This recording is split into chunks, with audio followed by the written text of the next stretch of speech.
This Torah class is brought to you by TorahAnytime.com. Okay, good afternoon, everyone. Thank everyone for joining. Obviously, it's a very difficult time for all of us, for all the world Jewry and the entire world. Baruch Hashem, you see the chesed of Hashem. At least it's a nice day outside. You could go outside, enjoy the air, enjoy the sun. But the Rambam writes that when Sarah comes to the world, if we attribute it to coincidence, the Rambam says that's midas achzorius. It's cruelty. It's cruelty to say that what happens in the world is just coincidence. And therefore we have to understand B'leiv Shalem, we have to be Mekabel B'leiv Shalem, that this is the Yad Hashem, this is the Yad HaChazak of Hashem, this is the Zroya HaNetuya of Hashem, and the Rebbeinu Shalom is speaking to us. We know that everything that occurs in the world is, the Rebbeinu Shalom is talking to Klal Yisrael. So the question is, what's Hashem telling us? What does Rebbeinu Shalom want from us? We don't have Nevi'im anymore. We don't have people who could say definitively what the Rebbeinu Shalom is asking of us. But I just recently saw a story that perhaps illustrates what we could take out of this. There was once a young couple in Yerushalayim in the beginning of the 20th century, in old Yerushalayim, where the Rav of Yerushalayim at the time was Rabbi Shmuel Salant. Shmuel Salant not only was a great goyin in learning, but he was also a great chacham, a very big pikeach. He was able to come up with solutions to difficult issues. So this chassan and kala, they're having their first Sudas Yom Tov together. It's the first night of Pesach. And of course the shviger prepared a nice seder, a beautiful seder, and everyone's on their best behavior. And the chassan is sitting there, he's gleaming, he's wearing his new Straimel, and everyone's sitting around the table, and you could feel the kedusha in the air.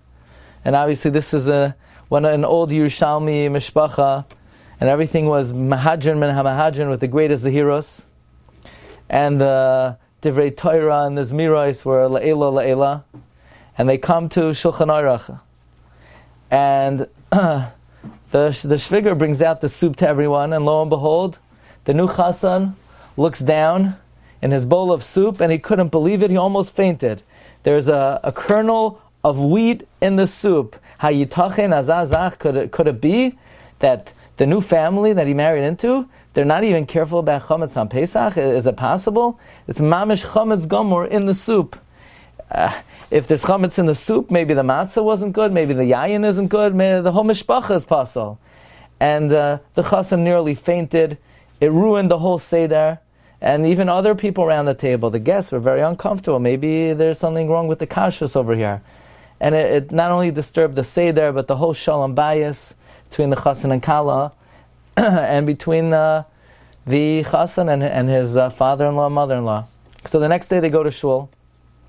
And after davening, Rav Shmuel Salant comes over to the father-in-law. He says, how's the new couple? And he said, things are not looking so great. And he turns to the son-in-law. He said, what happened? Why does everyone look so dejected? So the chassan tells him the whole story. He was eating the soup. There was a wheat kernel of chametz in the soup. The family's not careful in basic laws of chametz on Pesach. So Rav Shmuel Salant said, wait a second. He summons this chassan, he summons the father-in-law outside. He says, come outside with me immediately with a rag. They don't know what he wants. So they go outside with a rag.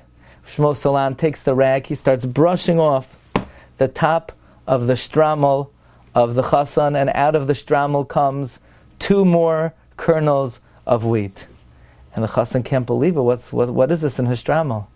Rav Shmuel Salant said, as I expected. Last Shabbos was your Afraf. Minhag in Yerushalayim is that after your Aliyah, today we throw bags of candy, but back in Yerushalayim in the olden days, they threw kernels of wheat. You had a few kernels of wheat stuck in your Straimel. And as he bent down to eat the soup, your mother-in-law wasn't the one who put the kernel of wheat in the soup. It came out of your Straimel. Says Rav Shalom Shvadran, how often we think about what happens in life and we say, It's this community's fault. It's his fault.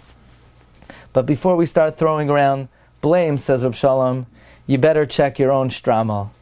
Point being, it's very hard for a person or for anyone to know what the Rebbeinu Shalom is telling the world, what the Rebbeinu Shalom is telling a nation. But we could all have a pretty strong hunch. What is the Rebbeinu Shalom telling me? We all know what our deficiencies are, what we need to correct. And for a person to allow this to pass without making a concrete change, without looking carefully in their life, and looking at their tefillah, looking at their limud Torah, looking at their bein adam lechaverai, and not making a significant change, it's midas achzarias. How could a person let this happen to the world without doing some kind of significant tshuva? Should we all be zoicha to take to heart what the Rebbeinu Shalom is telling each one of us personally? There's a telegraph message with our name on it, and the Rebbeinu Shalom is saying, Rabbi, do something about your life. Make some significant change. If we're zoicha to take this to heart, Be'ezus Hashem, hopefully this will be behind us very soon, and we should all be zoicha to Yeshuais, Refuais, V'nachamais, B'karev Mamash. Okay, we're going to say Tehillim now, and we're going to start with Perek Chaf.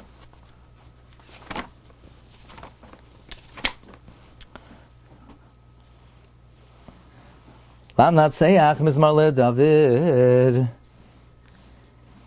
Yan Chadonai B'Yom Tzara Yisagev Chashem Alehei Yaakov Yishlach Ezrecha Mikodesh Umitzion Yisadeka Yizkar Komin Chaysecha V'Yelasecha Yidash Nasela Yiten Lecha Chilvavecha V'Chol Atzasecha Yimalei Niranena B'Shuasecha Uv'Shem Eloheinu Nidgael Yimalei Adonai Komish Aloisecha Ata Yadati Ki Hoshi Adonai Mishichai Yanehu Mishmei Kachai B'Gvurais Yesha Yeminai Elev Arechev V'elev Asusim V'anachnu B'Shem Adonai Eloheinu Nazkir Hema Karu V'nafalu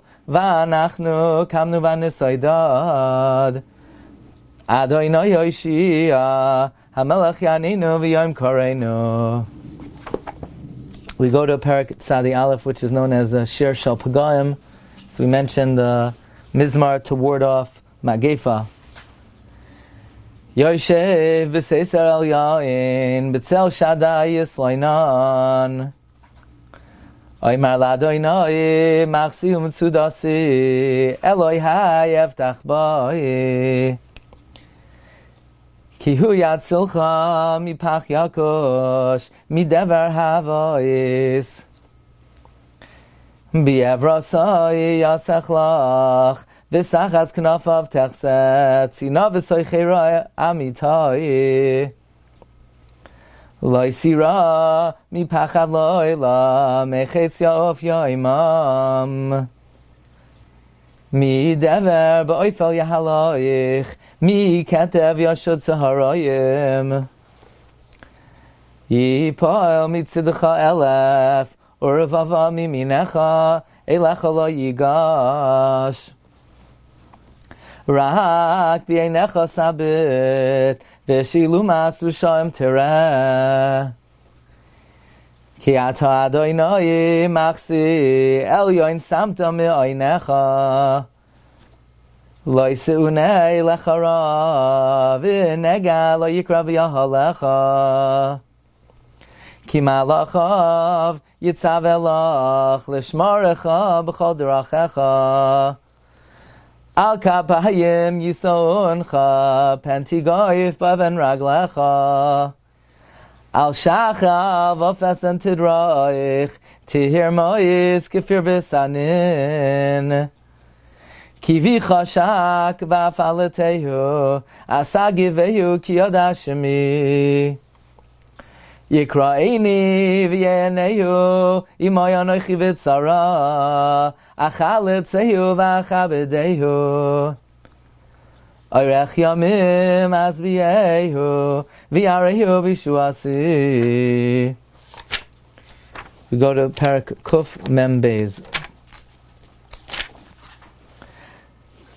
Maskil leDavid b'ya Yisai v'ame'ara sefila Koili el Adonai ezak Koili el Adonai ezchanan Eshpaich lefanav sichi Tzarasi lefanav agid B'hisatef alai ruchi V'yato yadata nesivasi Ba'oirach zu halech Tamnu fachli Habeid yamin urei V'yein li makir Avad manois mimeni Ein doiresh lenafshi Za'akti eilecha Adonai Amarti ata machsi Chelki b'aretz hachayim Hakshiva rinasi Kidaloi simoid Hatzileni meroid fai Ki amsu mimeni Hoitzia mimasker nafshil Hoidos eshemecha V'yachtiru tzadikim Ki sigmal alai Achenu kol beis Yisrael, anusu matzor v'ashevyoim, demei meyam v'in me'abasha. Hamakom yurachim aleihem, v'yosim Yisrael levacha, me'afei lo'ira, mishibel gula, hashem b'agalav zman koriv, v'noimar amen. So I hope the Rebbe Shalom should be mekabel our tefillos, barachim and v'ratzain, and Bez Hashem we hope to hear Besuras Tovos. Wishing everyone a good day. You've just experienced another Torah class brought to you by TorahAnytime.com.